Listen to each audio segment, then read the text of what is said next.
1 साल का लड़का है, अब इसको लेके मैं कहाँ पे जाऊँ?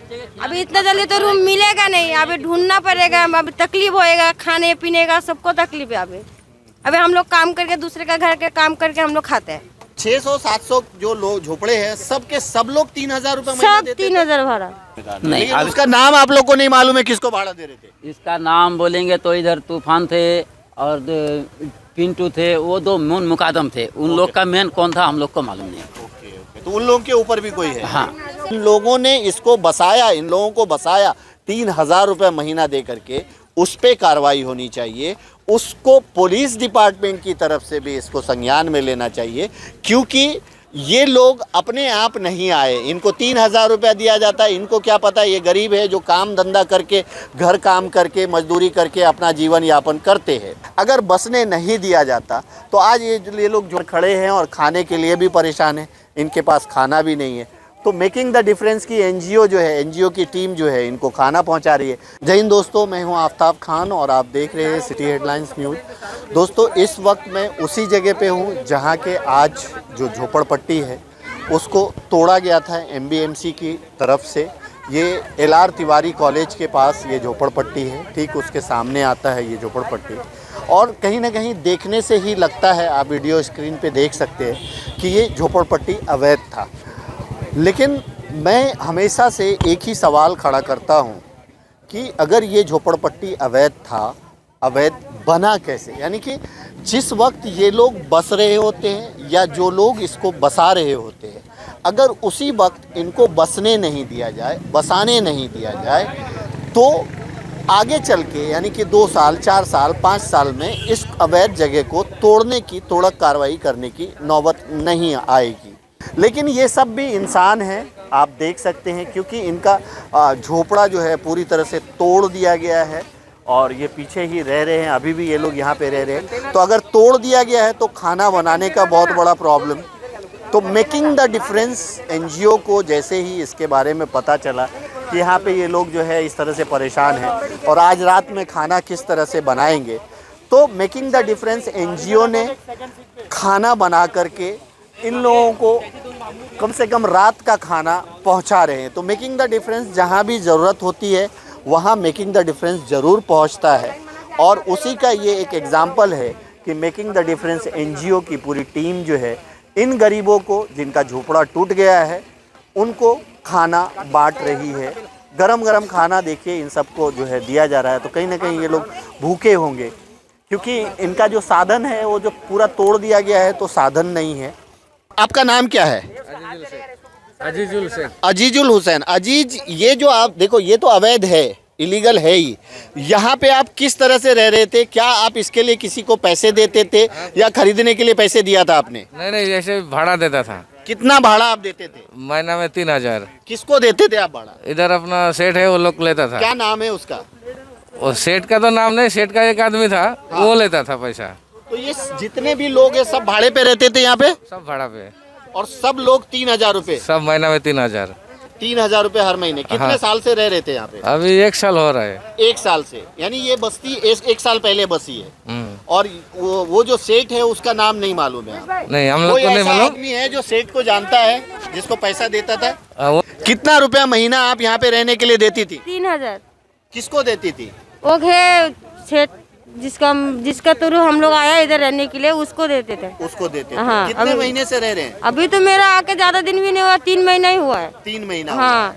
तो यहाँ पे करीबन कितना झोपड़ा होगा? बहुत होगा, 600-700 तो होगा। 600-700। तो 600-700 जो लोग झोपड़े हैं, सबके सब लोग 3000 रुपए महीना सब देते थे? 3000 भाड़ा, सब 3000 रुपये महीने का भाड़ा। 3000? हाँ, ये लोग भाड़ा ले रहे थे। अभी आज टूट गया, कोई जिम्मेदार नहीं है इसका। कोई जिम्मेदार नहीं। लेकिन उसका नाम आप लोग को नहीं मालूम है किसको भाड़ा दे रहे थे? इसका नाम बोलेंगे तो इधर तूफान थे और पिंटू थे, वो दो मून मुकादम थे। उन लोग का मेन कौन था हम लोग को मालूम नहीं। ओके, तो उन लोगों के ऊपर भी कोई है? हाँ। लोग बड़ा है ये। हाँ, अभी ये लोग लेता था, इन लोग के अच्छा। हम लोग जो बड़ा है उनको नाम नहीं मालूम। हाँ। हम जिसको भाड़ा देते हैं उनको हमें पता है। इसको हम लोग पहचानते हैं। एक मिनट, इसका नाम तूफान है।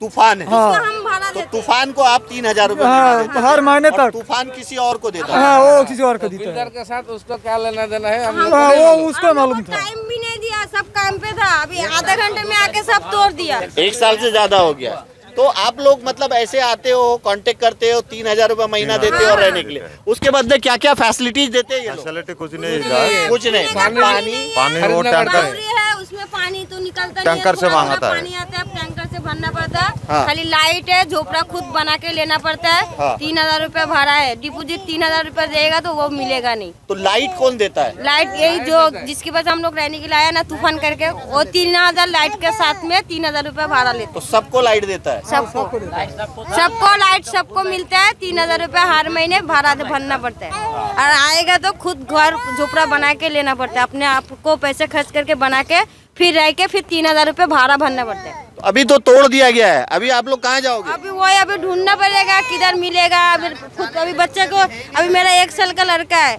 अभी इसको लेके मैं कहाँ पे जाऊँ? अभी इतना जल्दी तो रूम मिलेगा नहीं, अभी ढूंढना पड़ेगा। अभी तकलीफ होएगा, खाने पीने का सबको तकलीफ है। अभी हम लोग काम करके दूसरे का घर के काम करके हम लोग खाते हैं, हम लोग दूसरे का बर्तन झाड़ू पोछा करके खाते हैं। अभी ऐसे में हम लोग बच्चे छोड़ के गया, अगर कुछ बोलेगा नहीं तो ऐसे कैसे मालूम पड़ेगा? अगर घर पे अगर कोई मेरा आदमी था तो सामान थोड़ा बहुत निकाला, बच्चे लोग को संभाला। अगर मेरा आदमी नहीं रहता घर पे तो क्या होता?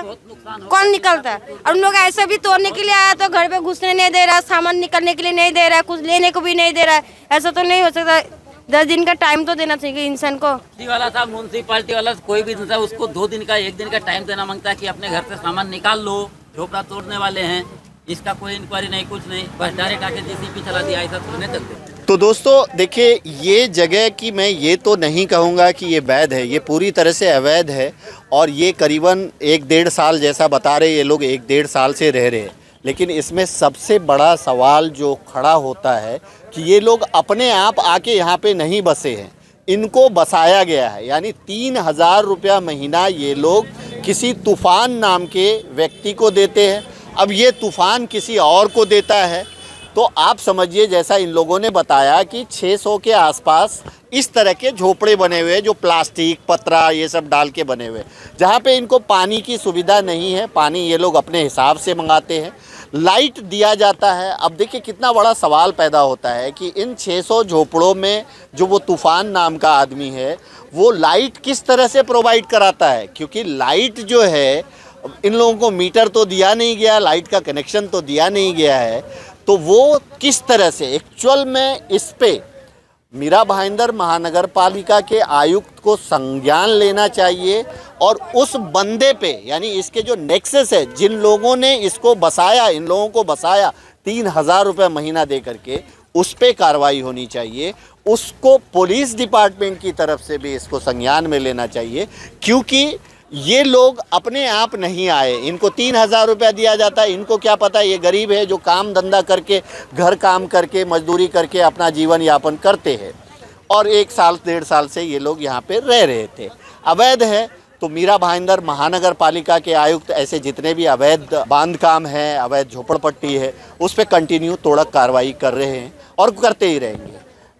सबसे बड़ा सवाल मैं फिर से करूँगा कि आखिर ये जो तूफ़ान है इसके पीछे कौन है, और ये इस तरह का जो एक बड़ा सा झोपड़ा चौल टाइप का जो बन जाता है वो कैसे बन जाता है, बनने कैसे दिया जाता है, बसने कैसे दिया जाता है। अगर बसने नहीं दिया जाता तो आज ये लोग जो खड़े हैं और खाने के लिए भी परेशान हैं, इनके पास खाना भी नहीं है।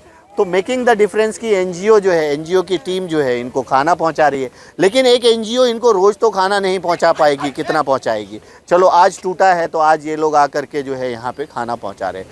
तो सवाल वही होता है कि हर बात के पीछे कोई ना कोई वजह होती है, और ये वजह मुझे जान करके बड़ा दुख होता है कि ये गरीब लोग 3,000 रुपये महीना दे करके झोपड़े जैसे प्लास्टिक डाल करके रहते थे, और आज इनका आशियाना उजड़ गया।